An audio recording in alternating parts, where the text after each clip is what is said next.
For the kingdom of God was at hand. She got mad at John cause he told about the gospel. Told the servants to boil him in oil, but the telling me God looked from the windows of heaven. Spoke one word and the oil wouldn't boil. He raised his hands, creation trembled. Stamped his feet and time stood still.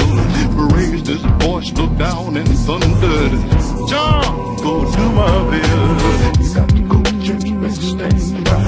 You got to go to church and stand by. You got to go to church and stand by. You got to go to church and stand by. You got to go to church and stand by. You got to go to church and stand by. You got to go to church and stand by. You got to go to church and stand by.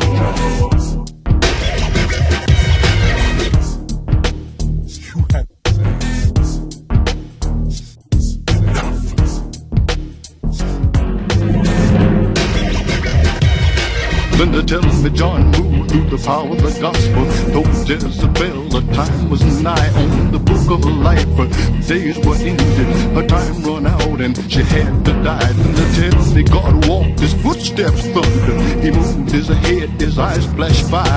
Clapped his hands and death come with jumping. Jehovah was angry, somebody had to die. You got to go to church and stand by. You got to go to church and stand by. You got to go to church.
That 9 days she lay in Jerusalem streets. Her flesh was too filthy for the dogs to eat.